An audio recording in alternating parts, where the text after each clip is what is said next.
Communiqué du Conseil national de sécurité. Une réunion du Conseil national de sécurité présidée par le président de la République, son Excellence M. Alassane Ouattara, s'est tenue ce jeudi 7 septembre 2017 au Palais de la Présidence de la République. L'ordre du jour a porté sur la situation sécuritaire nationale, notamment les attaques perpétrées contre les postes de police et de gendarmerie, ainsi que les évasions de prisonniers. S'agissant des attaques perpétrées contre les postes de police et de gendarmerie, depuis le début de l'année 2017, une série d'attaques armées a ciblé des postes de police et de gendarmerie dans les localités de Bingerville, Cocody, Azagué, Fresco, Ndotré, Adzopé et Songon. Les enquêtes en cours ont conduit à l'arrestation de 35 personnes et à l'identification de plusieurs autres. La plupart de ces personnes avaient déjà été impliquées dans des attaques similaires au cours de la période 2012-2014 passée.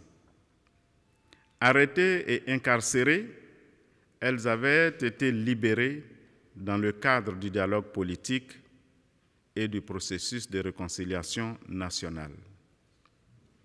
Il s'agit notamment de Yobo Jean Rodolphe, militaire, Aubin Oulaï alias Bino, militaire, Zamblé Yuambizou Basile, militaire, Seridoa Alain Di Mokamo, militaire, Boussou Wassa Toussaint, militaire, Pekula Mathias, militaire, Dakwa Jean Olivier, milicien, Ado Steven Djezan, milicien, Djitien Rodrigue, milicien, Djipro Nikwi Hervé alias Le Renard, milicien, Eba Eliaou Israël, milicien, Kwasi Konan Yves alias Gaou, milicien, T. Marc alias Marco, milicien.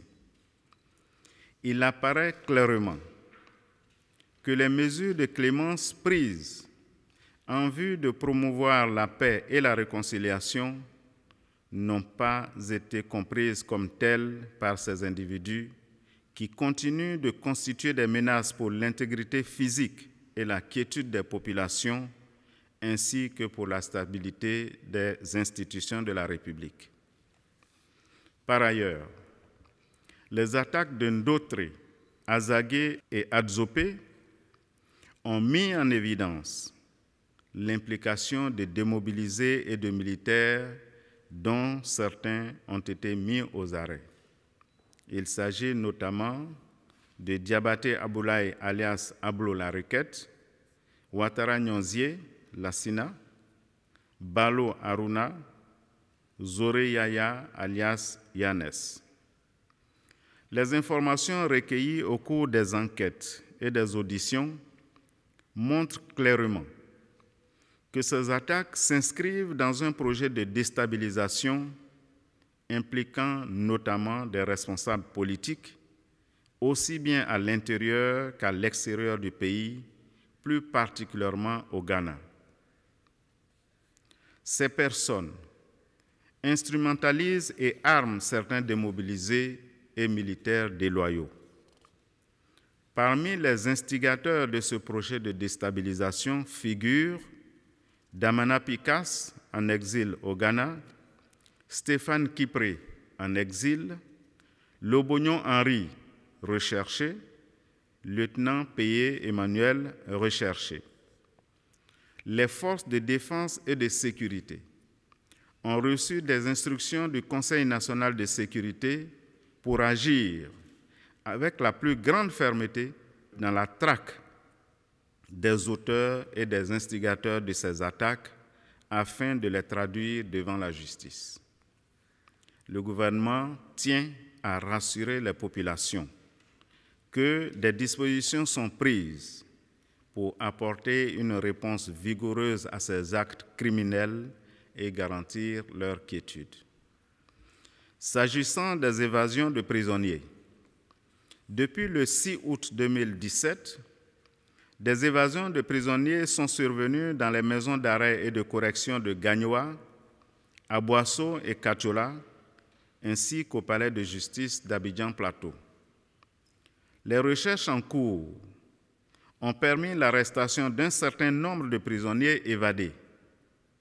S'agissant particulièrement de la récente évasion survenue à la maison d'arrêt et de correction de Kachola, les recherches entreprises par les forces de police et de gendarmerie ont permis l'arrestation de 44 détenus sur les 98 évadés. Des sanctions ont été prises à l'encontre des surveillants et des régisseurs de ces établissements pénitentiaires. Le Conseil national de sécurité a pris des mesures visant à renforcer la sécurité autour des prisons. Fait à Abidjan le jeudi 7 septembre 2017 pour le Conseil national de sécurité, le ministre de l'Intérieur et de la Sécurité.